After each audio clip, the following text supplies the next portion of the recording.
Hello students, तो चलिए शुरुआत करते हैं एक और मॉडल पेपर, प्रैक्टिस सेट और टेस्ट सीरीज के बारे में जो ऑलरेडी आपके पेपर में क्वेश्चन पूछे जा चुके हैं। तो ये जो हमारी सीरीज चल रही है बच्चों, ये एमपीपीएटी, सीजीपीएटी, आईसीआर, आपका कोई भी एग्रीकल्चर के एंट्रेंस एग्जाम हो चाहे कंपटीशन एग्जाम हो, सभी के लिए आपके लिए बहुत ज़्यादा इंपॉर्टेंट हो, चाहे वो बच्चे एग्रीकल्चर के हों या मैथ्स के हों या बायोलॉजी के हों, सभी के लिए जो सीरीज है बहुत ज़्यादा इंपॉर्टेंट है। तो स्टार्टिंग से एंडिंग तक वीडियो को वॉच करते हैं तो आपको इसमें सभी लेवल के आपको क्वेश्चन देखने को मिलेंगे। तो आइए शुरुआत करते हैं बिना देरी किए हुए।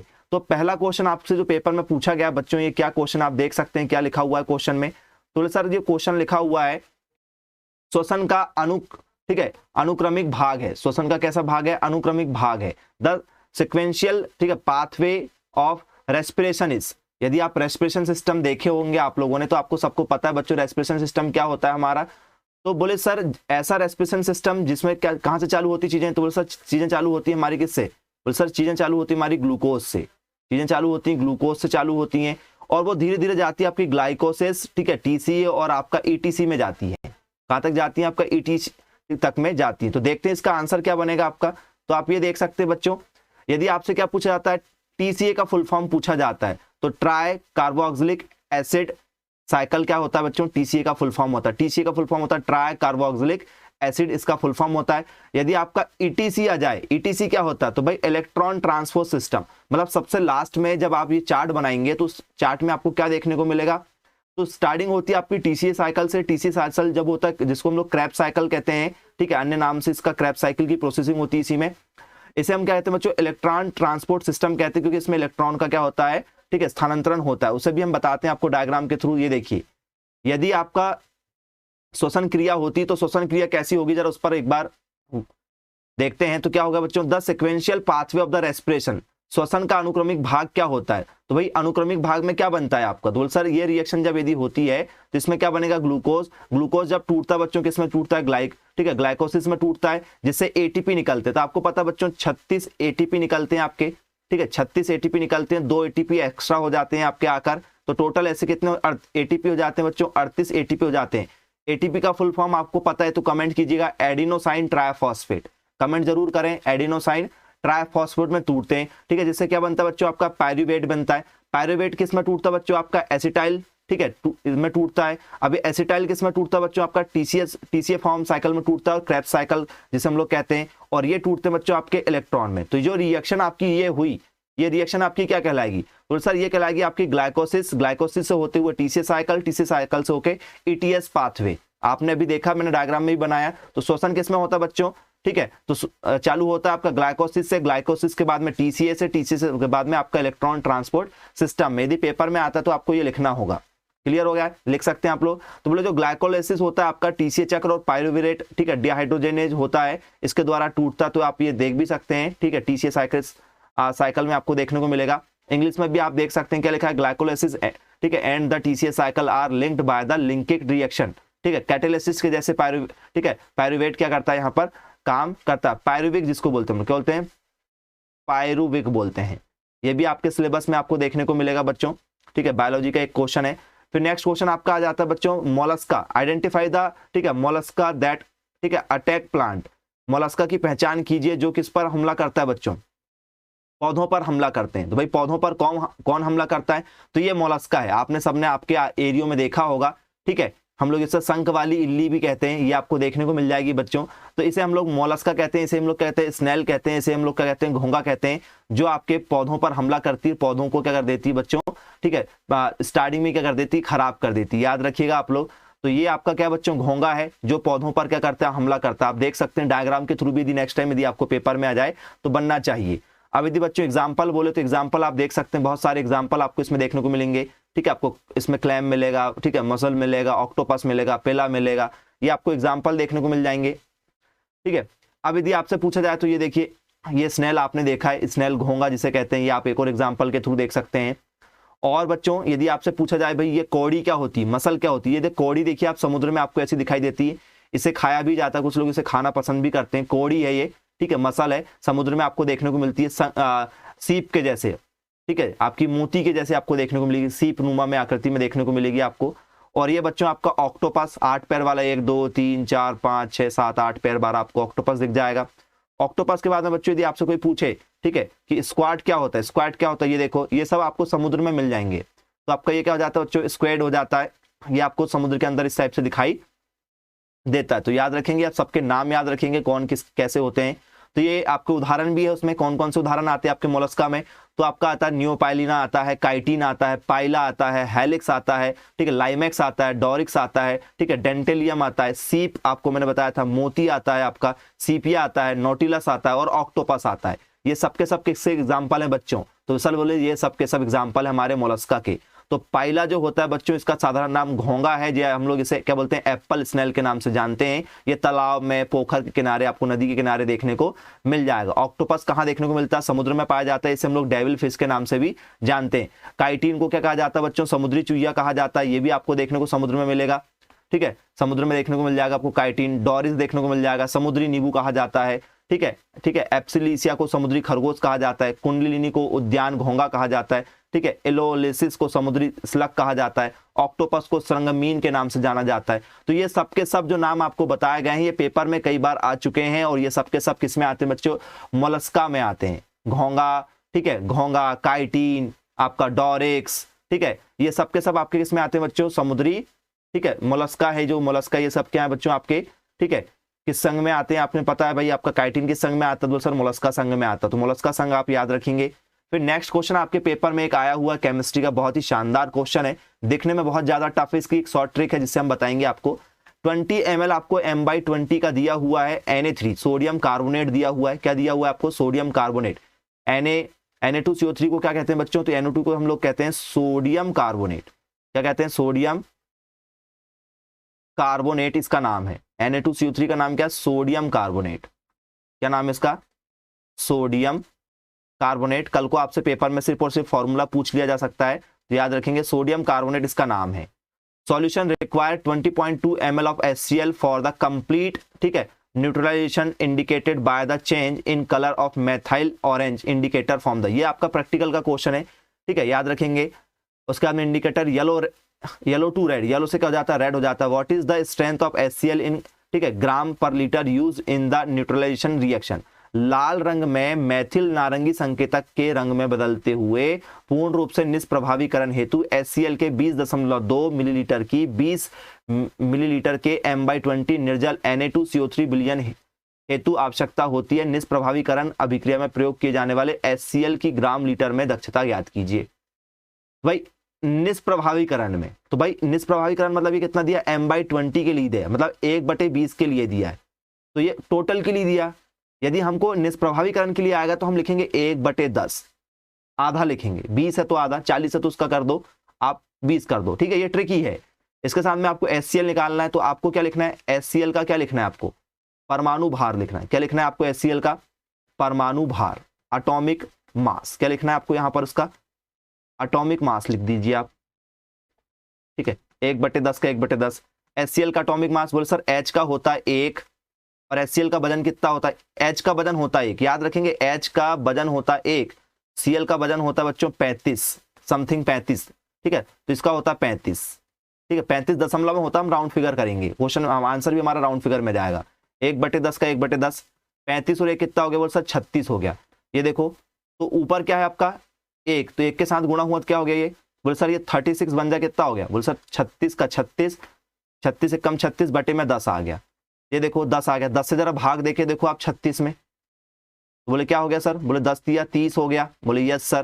क्या बचा आपका, 6 बचा, दशमलव, 0 लग गया आपको 60, 10 सिक्के 60, मतलब यदि आप पॉइंट यहाँ से हटाना चाहो, 1 नंबर ये 1 नंबर ये, दशमलव यहाँ लग जाएगा, आपका जो दशमलव आएगा 3 दशमलव क्या आ रहा है, 6 आ रहा है। आंसर कितना आ रहा है, 3.6। देखो कहीं 3.6 है क्या, बोले यस सर, ये देखो 3.6। तो जब भी आपको ऐसे क्वेश्चन आए तो आपको क्या करना है उसका, ठीक है, निष्प्रभावीकरण आए तो 1/10 और HCl का क्या रख दो, एटॉमिक मास रख देना, आपका आंसर आ जाएगा। क्लियर है क्या।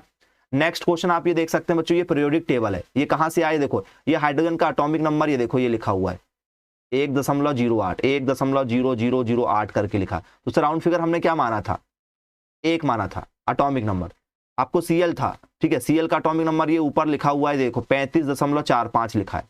Cl का कितना था, 35.45 था। Cl का कितना था, ये H का था दशमलव में, ये Cl का था कि दशमलव में 35 दशमलव कितना था तो बोले सर 35 दशमलव कितना था, 45 था, जिसे हमने राउंड फिगर में क्या माने थे, 35 माने थे। तो आपको ये एटॉमिक नंबर याद रखना जिसे हम लोग परमाणु भार कहते हैं, ठीक है। ये यदि आपको याद है, एटॉमिक मास या एटॉमिक वेट याद है, तो आप ये क्वेश्चन कर सकते हैं। और ये इसे कहते हैं बच्चों मेंडलीव की आवर्त सारणी, पीरियोडिक टेबल कहते हैं। क्या कहते हैं इसे, पीरियोडिक टेबल। ये जिसे याद हो गई मतलब उसे केमिस्ट्री में 25 में से 25 नंबर मिलने की संभावना बनेगी। क्यों? क्योंकि यदि ये बना तो आपको सारे क्वेश्चन बनने लगेंगे। तो आप ये नाम याद रखिएगा, इसकी मैंने ट्रिकी वीडियो बनाया था, है ली ना की रूबी सूजी फ्रेंड, ये ट्रिकी वीडियो था। है ली ना की रूबी सूजी फ्रेंड। ये देखो, हा से हीलियम, ला से लिथियम, ना से सोडियम, का से पोटेशियम, रू से रूबीडियम, सू से सूजियम और फ्रेंड से फ्रेंसियम। ये आपको याद रखना पड़ेगा। ऐसी बहुत सी चीजें हैं बच्चों जो आपको याद रखना है। यदि आप डे 1 से तैयारी कर रहे हैं, पहले दिन से तैयारी कर रहे हैं, तो एमपीपीएटी की तैयारी आप आसानी से अभी भी कर सकते हैं। आपके पास में समय है, आप समय ना गवाएं। आप हमारे कोचिंग के माध्यम से भी तैयारी कर सकते हैं, और आपको आपके एरिया में कहीं भी कोई कोचिंग मिलती है जिसका ट्रैक रिकॉर्ड अच्छा, जो सिलेक्शन देता है, ठीक है, आप वहां से कोचिंग जरूर करिए। एक बार कोचिंग जरूर कर लीजिए बच्चों, लाखों रुपए बच जाएंगे आपके। 5 से 6 लाख रुपए का खर्च आपको प्राइवेट में आता है। उसके बाद में भी आप जब गवर्नमेंट जॉब की तैयारी करेंगे तब भी आपको यही पढ़ना होगा। आज से 4 साल बाद भी आपको यही पढ़ना है, 4 साल पहले आज भी आपको यही चीजें पढ़ना है। तो क्यों ना आप आज पढ़ लें। आज पढ़ेंगे तो आपके 5 लाख रुपए भी बच जाएंगे, आपका समय भी बचेगा, और आपको गवर्नमेंट कॉलेज में बहुत कुछ सीखने को मिलेगा। इस बेस पर आपको प्राइवेट नौकरी भी मिलेगी और गवर्नमेंट नौकरी के चांसेस भी बनेंगे। क्योंकि आज यदि आप एमपीपीएटी का एग्जाम क्रैक कर सकते हैं तो कल आप गवर्नमेंट जॉब के भी एग्जाम क्रैक कर सकते हैं। जब आप 12 पास आउट है, आपका फ्रेश माइंड है, जब आप आज पेपर नहीं निकाल सकते तो आप 4 साल बाद जब कॉलेज के मोह माया में फंस जाओगे तो आपसे कहां पेपर निकलेगा। मतलब तैयारी यदि आपकी आज है तो 4 साल बाद भी आपको सिर्फ इन्हीं चीजों को रिवाइज करना है। यही सारी चीजें आपके एग्जाम में पूछी जाती है। अलग से एग्रीकल्चर का कोई सब्जेक्ट नहीं हो जाता है। मतलब यदि आप एमपीपीएटी की आज तैयारी कर रहे हैं, या आप सीजीपीएटी की तैयारी कर रहे हैं, या आप आईसीआर की तैयारी कर रहे हैं, या सीपीएटी की कर रहे हैं, या आप एमएचटी सीईटी की कर रहे हैं, किसी भी एंट्रेंस एग्जाम की तैयारी यदि आप कर रहे हैं, ठीक है, या गवर्नमेंट जॉब की तैयारी कर रहे हैं, तो आपको इन सभी एंट्रेंस एग्जाम का 70% पेपर में आएगा। 30% आपको थोड़ा बहुत जनरल नॉलेज पढ़ना है, कंप्यूटर पढ़ना है, ठीक है, मैथ्स रीजनिंग पढ़ना है, हिस्ट्री वगैरह पढ़ना है, जो आपको किस में आएगी, एग्जाम में आएगी, और आप एक बड़े अधिकारी की पोस्ट एग्रीकल्चर के थ्रू ले सकते हो। सिलेबस यही रहेगा, या तो तैयारी आज करो या 4 साल बाद करो, करना तैयारी होगा। एक बार तो आपको मेहनत करना पड़ेगा। कुछ चीजें ऐसी है बच्चों जो आप घर में बैठकर बिल्कुल नहीं कर सकते, कुछ चीजें ऐसी है जो आपको कोचिंग में सीखने की जरूरत नहीं है, आपको आती है। आपको 11th में आप एग्रीकल्चर नहीं लिए थे तब भी आती थी, 11th में एग्रीकल्चर ले लिए तब भी आती है। लेकिन कुछ चीजें आपको सीखना पड़ेगा, ठीक है, और यदि वो नहीं बनी तो आपका एग्जाम रुक जाएगा। सिलेक्शन आपका एक एक नंबर से रुकेगा बच्चों, 1 नंबर से सिलेक्शन रुकेगा, आधे नंबर से सिलेक्शन रुकता है, फिर वो दर्द होगा। फिर आप 1 लाख रुपए लेकर भी खड़े रहोगे कि हमारा सिलेक्शन हो जाए, तो नहीं होगा। अभी मौका है, ठीक है, एक बार डेमो क्लास हमारी जरूर लेकर देखिए। यदि आपको बाहर लेना है तो आप बाहर भी लीजिए, लेकिन एक बार कोचिंग जरूर कर लीजिए बच्चों, ठीक है। हमारा नंबर आपको पता है, ठीक है, हमारा नंबर सभी बच्चों को पता होता है। यदि नहीं पता तो ये नंबर है हमारा 9407384042। ये नंबर पर आप हमें व्हाट्सअप कर सकते हैं और डेमो क्लास ले सकते हैं, ठीक है। चलिए नेक्स्ट क्वेश्चन की बात करते हैं। क्वेश्चन नंबर नेक्स्ट 9 है, the molecular formula of an organic compound is C2H4Cl2 if the empirical formula mass of the compound is 49.5. what is the empirical formula? एक कार्बनिक यौगिक का आणविक सूत्र C2H2Cl2 है। यदि यौगिक का मूलानुपाती सूत्र द्रव्यमान 49.5 है तो इसका मूलानुपाती सूत्र क्या होगा? और ये एग्रीकल्चर वाले पेपर में भी आएगा। ये जो चीजें हैं ये मैथ्स, बायो, एग्रीकल्चर सभी सब्जेक्ट के पेपर में आने वाली है। सर हमारा एग्रीकल्चर है, हमें क्या ऐसे क्वेश्चन आएंगे? जी हाँ। हमारा मैथ्स से हमें आएगा क्या? बिल्कुल हाँ। आपका बायो है, आएगा क्या? बिल्कुल आएगा। आप किसी भी स्ट्रीम से हो, आपको ये ऐसे क्वेश्चन आना है। तो भाई मूलानुपाती सूत्र क्या होगा? मान के चलिए ऐसा कुछ लिखा है, से 6H12O6 लिखा है, ग्लूकोज का फॉर्मूला लिखा है। इसका मूलानुपाती सूत्र बताओ जरा। कुछ नहीं करना है, इनमें कॉमन है, किससे भाग जा रहा है? सब में। बोले सर 6 से जा रहा है, 6 कम 6 12 लिखा, 6 दूनी क्या हो गया? 12 हो गया, 6 कम 6 बताओ कितना आ गया? कार्बन कितने रहे? बोले सर कार्बन अब 1 बचा है। बोले सर 1 कार्बन। हाइड्रोजन अब कितने बचे? बोले सर 2 बचे। बोले 2। ऑक्सीजन कितने बचे सर? बोले एक। तो आपका आंसर क्या आ गया? CH2O आ गया। क्लियर हो रहा है क्या? बोले अभी नहीं हुआ सर, एक बार और। जैसे मान चलो C4 लिखा हुआ है, एग्जाम्पल C मान चलो क्या लिखा हुआ है? 16 लिखा हुआ है, और आपका O कितना लिखा था? 8 लिखा था। सब में कॉमन किससे जा रहा है? बोले सर सब में कॉमन 4 से जा रहा है, क्योंकि जो सबसे छोटा होगा उसी से डिवाइड देना है। सबसे छोटा 4 था, 4 एक कम 4, 4 चौ 16, 4 दूनी 8। तो C कितना बचा? बोले सर C बचा अब 1। H कितना बचा? बोले सर अब H बचा 4। O कितने बचे? बोले सर O बचे 2। तो ये तरीका होता है काटने का। अब मुझे बताओ, ये जो लिखा हुआ है आपके पास में C2 लिखा हुआ है, H4 लिखा हुआ है, Cl2 लिखा हुआ है, सर इनकी कोई वैल्यू क्या? नहीं, इनका कोई जरूरत नहीं हमको, इसकी कोई जरूरत नहीं थी हमें, वो सिर्फ दिखावा था, छलावा था आपको क्वेश्चन कंफ्यूज करने का। इसको काटो, 2 एक कम 2, 2 दूनी 4, 2 एक कम 2, 2 1 2, मतलब C कितना हो गया? बोले सर C हो गया 1, H कितने हो गए 2, और Cl कितने हो गए 1। देखो C1 बोले यस ये है, H कितने 2 बोले ये है, Cl कितने 1 ये। तो ये करेक्ट आपका आंसर आ गया। कैसे आया? समझ में आया सबको? ठीक है, क्लियर हुआ क्या सभी को? यदि आपके पेपर में दूसरा क्वेश्चन में जाता, जैसे मान चलो C कितना जाए? C6 आ जाए, H आ जाए 18 आ जाए, ठीक है, और आपको यहाँ पर क्या जाए? O आ जाए, मान के चलो आपको 12 आ जाए, तो अब क्या होगा? 6 कम 6, 6 3 18, 6 दूनी 12। C कितना आ गया? बोल सर C आ गया 1, C 1 लिखने की जरूरत नहीं होती। H कितने आ गए? 3, और O कितने आ गए? 2। ये बन गया आपका, सॉरी O 2 थे, O 2 था, तो क्या हो गया? CH3 और O कितने 2, ये बन गया। इस टाइप से इन क्वेश्चनों को सॉल्व करना होता है, जिसमें आपको ये द्रव्यमान की कोई जरूरत नहीं पड़ेगी। एम आई राइट? ठीक है, क्लियर है? चलिए, किसी यौगिक में उपस्थित परमाणुओं का सरलतम धनात्मक अनुपात, मतलब अनुपात निकालना, रेशियो निकालना ही क्या कहलाता है? द सिंपलेस्ट, ठीक है, पॉजिटिव क्या निकालना आपको? इंटीजर, ठीक है, उसका क्या निकालना है आपको?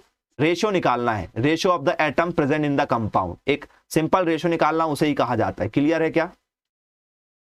नेक्स्ट क्वेश्चन आपके पेपर के लिए, the electric potential on a spherical metallic conductor of radius 50 centimetre is 12 volt. ठीक है, 12 वोल्ट दिया हुआ है।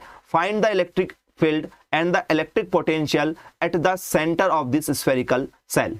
एक स्फेरिकल सेल है, मान चलो एक स्फेरिकल सेल मैंने बना दिया ये, ठीक है, इसमें स्फेरिकल सेल आप चल रहा है, ये सेल है मान के चलो, ठीक है, तो आपको क्या दिया है? 12 वोल्ट का करंट चल रहा है। इसमें कितने वोल्ट का करंट चल रहा है? बोले 12 वोल्ट का करंट चल रहा है। ठीक है, विद्युत विभव 12 वोल्ट है। ठीक है, गोलाकार कोष के केंद्र पर विद्युत क्षेत्र, भाई विद्युत क्षेत्र सर्कल है, सर्कल में विद्युत क्षेत्र होगा क्या? बोले यस सर, इलेक्ट्रिक फील्ड होगी, लेकिन जहां से चालू होगी इलेक्ट्रिक फील्ड वहीं पर आके क्या हो जाएगी? ये इलेक्ट्रिक फील्ड है आपकी, इलेक्ट्रिक फील्ड है मतलब विद्युत क्षेत्र है। विद्युत क्षेत्र यही गोलाकार होगा, तो विद्युत क्षेत्र कहाँ होगा? सिर्फ अंदर ही अंदर होगा, बाहर तो होगा नहीं। तो विद्युत क्षेत्र क्या हो गया? 0 माना जाएगा। भाई इसका विद्युत क्षेत्र मतलब इलेक्ट्रिक फील्ड क्या आ गया? बोले सर 0 हो जाएगा। क्यों? क्योंकि स्फेरिकल में, गोलाकार में विद्युत क्षेत्र आपका क्या हो जाएगा? 0 हो जाएगा। अब बात आती है धात्विक चालक विद्युत वोल्ट 12 वोल्ट का है, तो विद्युत विभव कितना होगा? भाई विभव बढ़ने के चांस ही नहीं है। क्यों? क्योंकि सिर्फ और सिर्फ कितना दिया? 12 वोल्ट का 12 वोल्ट ही दिया हुआ है, न कम न ज्यादा। आप उसमें चेंजेस नहीं कर सकते। क्लियर हुआ क्या? तो आप ये चेंज नहीं कर सकते। बोले सर क्यों चेंज नहीं कर सकते? आप जरा देखिएगा, वोल्टेज निकालना है आपको, वोल्ट निकालना है, तो क्या होता है? वर्क अपॉन क्या होता है आपका? चार्ज होता है। वर्क अपॉन क्या होता है? चार्ज होता है। भाई वर्क आपको दिया नहीं है, वही वर्क करना है आपको। स्फेरिकल में वर्क करना है, स्फेरिकल में वर्क क्या हो जाएगा आपका? 0 हो जाता है। एनर्जी कितनी? भाई आपको एनर्जी कितना दिया? बोले सर ये भी नहीं दिया है। ठीक है, तो आपका इस कारण से वो क्या हो गया? क्योंकि विद्युत विभव जो होता है उसका मात्रक क्या होता है? जूल पर कूलम्ब जेसी होता है। जैसे हम लोग वोल्ट लिख देते हैं, ये अदिश राशि है आपकी। कैसी राशि है? अदिश राशि होती है। आप एक बार और देख लीजिए जरा, ये देखिए विद्युत विभव आपका जो दिया हुआ है, ठीक है, विद्युत विभव मतलब क्या दिया हुआ है हमारा? ठीक है, 12 वोल्ट क्या दिया हुआ हमारा?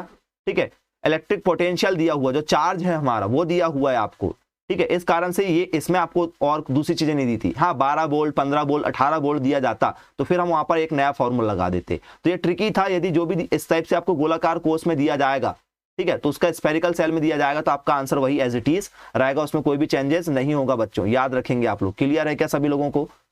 ठीक है, तो ये थे बच्चों हमारे आज की वीडियो। आई होप आपको काफी ज्यादा पसंद आए होंगे। मिलते हैं नेक्स्ट वीडियो में। यदि आप पहली बार हमारे चैनल पर आए हैं तो चैनल को सब्सक्राइब करें, बेल आइकन को प्रेस करें। ओके, बाय बाय बच्चों।